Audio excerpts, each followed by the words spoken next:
अब एक real corporate case study समझते हैं। मान लीजिए एक ऑटोमोबाइल पार्ट्स मैन्युफैक्चरिंग कंपनी ने 500 करोड़ रुपए का नया मैन्युफैक्चरिंग प्लांट लगाया। मैनेजमेंट की प्लानिंग थी कि अगले फाइनेंशियल ईयर में सेल्स 1200 करोड़ रुपए तक पहुंच जाएगी, लेकिन पहले साल प्रोडक्शन केवल 40% कैपेसिटी पर चला। अब सोचिए, एसेट्स तो बढ़ गए लेकिन सेल्स अभी उतनी नहीं बढ़ी, तो रेशियो क्या होगा? रेशियो कम दिखाई देगा। अब मेरा क्वेश्चन, क्या इसका मतलब मैनेजमेंट इनफिशिएंट है? आंसर जरूरी नहीं, क्योंकि न्यू प्लांट को फुल कैपेसिटी तक पहुंचने में समय लगता है।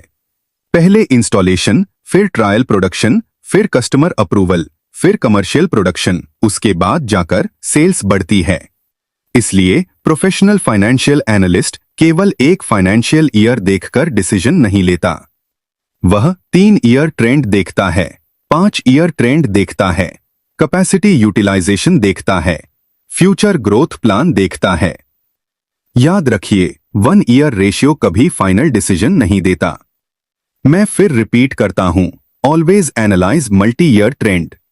यही प्रोफेशनल अप्रोच है। अब सोचिए, अगर आप उस कंपनी के फाइनेंस मैनेजर हैं और देखते हैं कि टोटल एसेट टर्नओवर रेशियो लगातार गिर रहा है, तो क्या करेंगे? सबसे पहले पैनिक नहीं करेंगे, एनालिसिस करेंगे।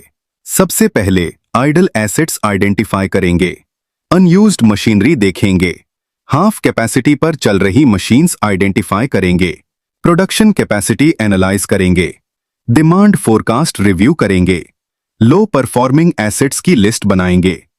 अगर कोई एसेट बिल्कुल यूज नहीं हो रहा तो उसे सेल करने पर भी विचार करेंगे, क्योंकि याद रखिए, आइडल एसेट्स रेवेन्यू जनरेट नहीं करते, लेकिन मेंटेनेंस कॉस्ट जरूर बढ़ाते हैं। डेप्रिसिएशन भी चार्ज होती है, इंश्योरेंस भी देना पड़ता है। इसलिए फाइनेंस मैनेजर का टारगेट क्या होना चाहिए? Maximum sales, minimum idle assets. मैं फिर रिपीट करता हूं, better asset utilisation, higher total asset turnover ratio, better business performance. यही एफिशिएंट एसेट मैनेजमेंट कहलाता है। अब एक इन्वेस्टर की तरह सोचिए, अगर मैं इन्वेस्टर हूं तो क्या केवल प्रॉफिट देखकर इन्वेस्टमेंट कर दूंगा? आंसर नो, प्रॉफिट भी देखूंगा लेकिन एसेट्स भी देखूंगा। अगर कंपनी हर साल नए एसेट्स खरीद रही है लेकिन सेल्स ग्रोथ उतनी नहीं बढ़ रही, तो यह मेरे लिए वार्निंग साइन है। क्यों? क्योंकि कंपनी पैसा इन्वेस्ट तो कर रही है लेकिन रिटर्न नहीं मिल रहा। लेकिन अगर सेल्स ग्रोथ एसेट्स ग्रोथ से भी तेज है तो इसका मैथमेटिकल एसेट्स का बहुत अच्छा उपयोग कर रही है। याद रखिए, गुड इन्वेस्टर केवल प्रॉफिट नहीं देखता, एसेट यूटिलाइजेशन भी देखता है। मैं फिर रिपीट करता हूं, प्रॉफिट प्लस एसेट एफिशिएंसी बराबर बेटर इन्वेस्टमेंट डिसीजन। यही स्मार्ट इन्वेस्टिंग है। अब बैंकर की सोच समझते हैं। सपोज कोई कंपनी 1000 करोड़ रुपए का टर्म लोन लेने बैंक जाती है। अब क्वेश्चन, बैंक सबसे पहले क्या देखेगा? क्या केवल प्रॉफिट? आंसर नो, बैंक यह भी देखेगा कंपनी के एग्जिस्टिंग एसेट्स कितनी एफिशिएंटली यूज हो रहे हैं।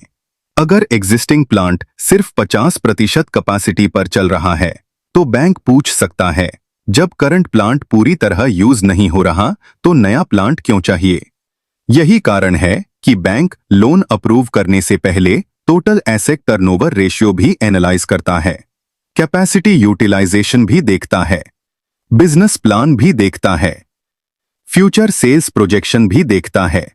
याद रखिए, एफिशिएंट एसेट्स मतलब लोन रिपेमेंट की प्रोबेबिलिटी भी बेटर। मैं फिर रिपीट करता हूं, बैंक केवल प्रॉफिट नहीं देखता, एसेट्स की एफिशिएंसी भी देखता है। यही कारण है कि total asset turnover ratio loan appraisal में भी एक बहुत पावरफुल फाइनेंशियल रेशियो माना जाता है। Quick memory revision.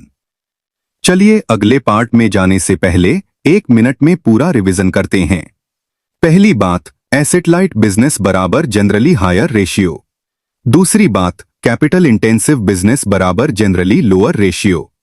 तीसरी बात, डिफरेंट इंडस्ट्रीज कंपेयर मत कीजिए, हमेशा सेम इंडस्ट्री कंपेयर कीजिए।